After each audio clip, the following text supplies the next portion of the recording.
जिस तरह कहते हैं कि पंजाबी जो सिरे लगवा पानी, बिल्कुल आपने ये मैंने एक मिट्टी का सैंपल नीचे से उठाया तो जब मैंने इसको देखा तो ये बदतर हालत में थी।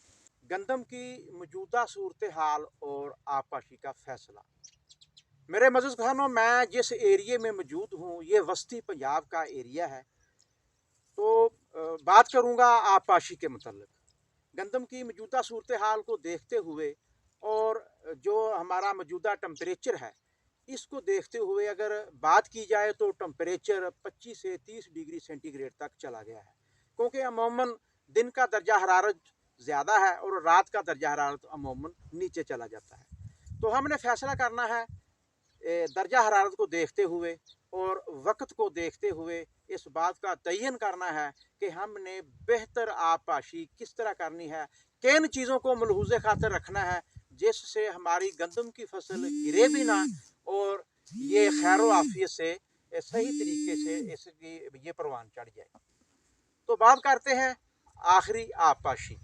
तो मेरे मज़ीद किसानों, मैं आखिरी आबपाशी के मतलब यही आपको बावर कराऊंगा कि आप वक्तन फ़वक्तन अपनी गंदम की फसल का मुआयना करते रहें और माशाल्लाह इसको डीपली देखते रहें। जिस तरह हाल ही में हमारी इस पंजाब हुकूमत ने हमारी इस गंदम का जो रेट है फ़ी मन तयन का तकरीबन 4000 रुपये मुकर्रर कर दिया है। तो क्यों ना हम अपनी फसल को बेहतर निगहदाश्त करके एक भरपूर और अच्छी पैदावार ले सकते हैं। तो मैं जिस खेत में मौजूद हूँ तो मेरे इस फार्मर ने मुझे बताया कि आएँ देखें मेरी इस गंदम को और चेक करके बताएं कि मैं इसको आबपाशी कब करूँ। तो मैं कैमरामैन को कहूँगा कि थोड़ा सा मेरे करीब आए, हम इसका थोड़ा सा पहले मिट्टी का तजज़िया करते हैं। ये मैंने एक मिट्टी का सैंपल नीचे से उठाया तो जब मैंने इसको देखा तो ये बदतर हालत में थी। तो अब आपने एक तो नीचे से वत्र देख लिया और दूसरा हमने जो एक ज़रूरी चीज़ देखनी है वो ये है कि हम एक सिट्टा लेते हैं। ये ज़रा डीपली दिखाएं मेरे हाथ में। अब हम इसको प्रेस करते हैं तो देखें, सबसे पहले हमने मट्टी को उठाया, फिर हमने एक सिट्टा लिया और सिट्टा लेने के बाद हमने इसके अंदर जो खोशा है खोशे के अंदर से दाना निकाला। एक तो दाना सिर्फ 50% अभी वो तश्कील पाया है, बना है। तो जब हमने उसको बगौर दबाया तो उसमें बिल्कुल पतला दूध सा निकला। तो जब नीचे से भी हमने देखा तो ज़मीन वत्तर हालत में थी। जब हमने ऊपर से उसको दाने को देखा तो वो भी इसमें एक पतला दूध था।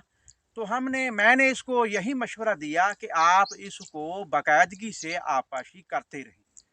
और आबपाशी एक तो आपने ये मौसमी सूरत हाल को मद्देनज़र रखना है, दर्जा हरारत को भी देखना है, और दूसरा मैंने ये जो इसको टिप्स ये जो मैंने इसको तरीका बताया इस तरीके को मद्देनज़र रखते हुए अपनी आबपाशी का ख्याल रखना है। तो मेरे देखने में जो मैंने इसका बगौर मुशाहदा किया है तो कम अज़ कम इसको अब 2 पानी की ज़रूरत है। और दूसरी एक अहम तकीद मैं अपने नाजरीन को करता चलूँ कि कभी भी आप इसमें सोका ना आने दें। अगर आपने सोका इसको लगा दिया तो तब भी आपकी 10 मन पैदावार में कमी हो जाएगी। और दूसरा, अगर आपने इसको आबपाशी ज़्यादा कर दी तो फिर भी आपकी 10 मन पैदावार कम हो जाएगी। तो इसको आपने बिल्कुल इतदाल पर रखना है, वत्तर को चेक करना है, दाने को चेक करना है, फिर आपने इसकी ऑब्जर्वेशन करनी है और फिर आपने इसको आबपाशी करनी है। और आबपाशी भी आपने बहुत ज़्यादा पानी इसको भरकर नहीं खेत को लगाना, बिल्कुल आपने जिस तरह कहते हैं कि पंजाबी जो सिरे लगवा पानी, बिल्कुल आपने जब आपका 1 एकड़ कम से कम आगे से 10 मरले 15 मरले 1 कनाल तक अगर आपका लैंड लेवल ठीक है ज़मीन का तो आपने उसका पीछे से नक्का बंद कर देना है। तो उम्मीद करता हूँ कि मेरी इस बातों पर अमल करके मेरे किसान भाई एक भरपूर पैदावार ले सकते हैं। तो मोहम्मद शाहिद नियाज़ को इजाज़त दीजिएगा।